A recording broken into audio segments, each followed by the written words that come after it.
மனைவியுடன் பைக்கில் சென்று கொண்டிருந்த கணவன், இருசக்கர வாகனத்தை வழிமறித்து நின்ற கருப்பு நிற கார், கண்ணுமைக்கும் நேரத்தில் நடந்த பயங்கரம்.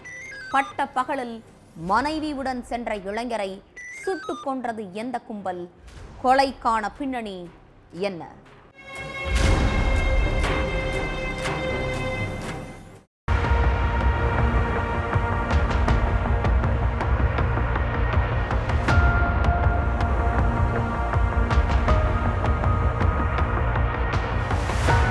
தம்பியுடைய கல்யாணத்துக்காக மனைவியை கூப்பிட்டுட்டு குர்கன் கிராமத்தை நோக்கி பைக்ல போயிட்டு இருந்திருக்காரு ஷானவாஸ்.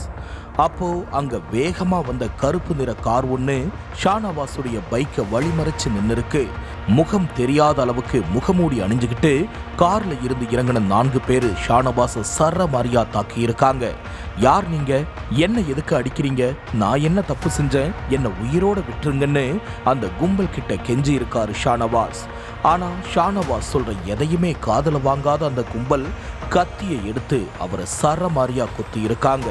அடுத்து அவர்கிட்ட இருந்த 1.5 லட்சம் ரூபாய் பணத்தையும் அவருடைய பைக்கையும் திருடின கும்பல் மறைச்சு வச்சிருந்த துப்பாக்கியை எடுத்து ஷானவாஸ சரமாரியா சுட்டுட்டு அங்க இருந்து தப்பிச்சு போயிட்டாங்க. இதுல நிலைகுலைஞ்ச ஷானவாஸ் சம்பவ இடத்திலேயே மயங்கி விழுந்துட்டாரு.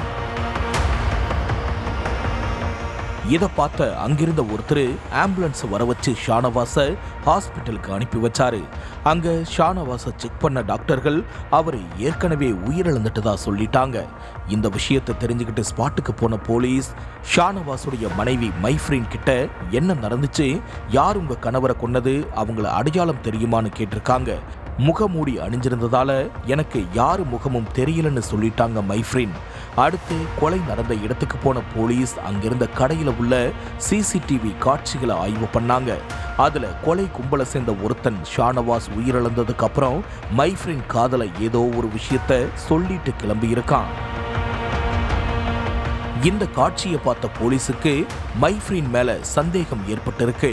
உடனே அவங்கள விசாரணை வளையத்துக்குள்ள கொண்டு வந்த போலீஸ் மைஃப்ரீன் யார் யார்கிட்டலாம் அடிக்கடி போன் பேசியிருக்காங்க அப்படிங்கிற லிஸ்டை எடுத்து விசாரிச்சாங்க. அதுல தசாவர்ங்கிற இளைஞருடைய போன் நம்பர் தான் மைஃப்ரீனுடைய கால் லிஸ்ட் ஃபுல்லா காட்டியிருக்கு. அதே மாதிரி சம்பவம் நடந்த அன்னைக்கும் தசாவர் மைஃப்ரீனுடைய செல்போன் சிக்னல் ஒரே இடத்துல காட்டியிருக்கு. அதுக்கப்புறம் தான் இது கொள்ளை இல்ல கொலைன்னு கன்ஃபார்ம் பண்ண போலீஸ் மைஃப்ரீன் கிட்ட கிடுக்குப்பிடி விசாரணையில இறங்குனாங்க. உத்தரப்பிரதேசத்தில் உள்ள கைரானா பகுதியை சேர்ந்த ஷானவாஸுக்கு கல்யாணமாகி மைஃப்ரீன்னு மனைவி இருக்காங்க. கல்யாணமான புதுசுல 2 பேரும் அந்யோன்யமா வாழ்ந்துட்டு இருந்தாங்க. ஆனா நாள் போக்குல இவங்களுக்குள்ள கருத்து வேறுபாடு ஏற்பட்டிருக்கு. ஒரே வீட்டுல வாழ்ந்தாலும் 2 பேரும் எதிரும் புதிருமா இருந்திருக்காங்க. ஷானவாஸுடைய உறவுக்கார இளைஞர் தசாவர் அதே ஏரியாவில் வசிச்சிட்டு இருக்கான். அடிக்கடி ஷானவாஸ் வீட்டுக்கு போறது, மைஃப்ரீன் கிட்ட ஜாலியா அரட்டை அடிக்கிறதுமா இருந்திருக்கான் தசாவர். இதனால 2 பேருக்கும் பழக்கம் ஏற்பட்டிருக்கு. இந்த பழக்கம் நாள் போக்குல கள்ளக்காதலா மாறியிருக்கு. ஒரு நாள் வேலைக்கு போன ஷானவாஸ் அவசர தேவைக்காக மனைவிக்கு போன் பண்ணியிருக்காரு. அப்போ மைஃப்ரீனுடைய நம்பர் பிஸியாவே இருந்திருக்கு.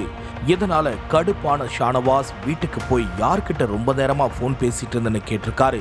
அதுக்கு மைஃப்ரீன் எங்க அம்மா கிட்ட தான் பேசிட்டு இருந்தேன்னு சொல்லியிருக்காங்க. ஆனா மனைவி சொன்ன பதில நம்பாத ஷானவாஸ் மைஃப்ரீனுடைய போனை பிடுங்கி பார்த்தாரு.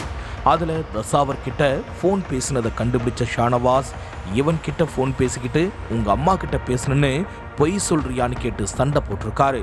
அதுக்கு மைஃப்ரீன் நான் சும்மா ஃப்ரெண்ட்லியா தான் பேசினேன்னு சொல்லி மழுப்பி இருக்காங்க. ஆனா மனைவியுடைய பதில நம்பாத ஷானவாஸ் மனைவியை கண்டிச்சிருக்காரு. கணவர் கண்டிச்ச விஷயத்தை தன்னுடைய கள்ளக்காதலன் தசாவர் கிட்ட சொல்லியிருக்காங்க மைஃப்ரீன். இதனால 2 பேரும் ஷானவாஸை கொலை பண்ண திட்டம் தீட்டியிருக்காங்க. ஷானவாஸுடைய தம்பிக்கு கல்யாணம் ஏற்பாடு பண்ணியிருக்காங்க. அதனால நாங்க 2 பேரும் கல்யாணத்துக்கு கண்டிப்பா போவோம், அந்த நேரத்துல ஷானவாஸை கொன்னுட்டு மொய் பணத்தை திருடிட்டு போயிடுன்னு சொல்லி பக்காவா ஸ்கெட்ச் போட்டு கொடுத்துருக்காங்க மைஃப்ரீன். சம்பவத்தன்னைக்கு ஷானவாஸும் மைஃப்ரீனும் கல்யாணத்துக்கு பைக்ல போயிட்டு இருந்தாங்க. அப்போ எந்த இடத்துல போயிட்டு இருக்கோம் அப்படிங்கிற அப்டேட்டையும் தசாவர்கிட்ட சொல்லிக்கிட்டே இருந்திருக்காங்க மைஃப்ரீன். குர்கன் பகுதியில் உள்ள பாலத்தை கடந்தப்போ கருப்பு கலர் கார்ல வந்த தசாவர் தன்னுடைய ஆட்களோட கீழே இறங்கி ஷானவாஸை சரமாரியா அடிச்சிருக்காங்க. அடுத்து பணத்தை கொள்ளையடிச்சுக்கிட்டு அவரை துப்பாக்கியால சுட்டு கொன்னுட்டு தப்பிச்சு போயிட்டாங்க. இந்த விஷயத்தை தெரிஞ்சுக்கிட்டு சம்பவ இடத்துக்கு போன போலீஸ் தீர விசாரணை பண்ணி மைஃப்ரின், தசாவர், அவனுடைய கூட்டாளிகள் 4 பேரை அரெஸ்ட் பண்ணிட்டாங்க.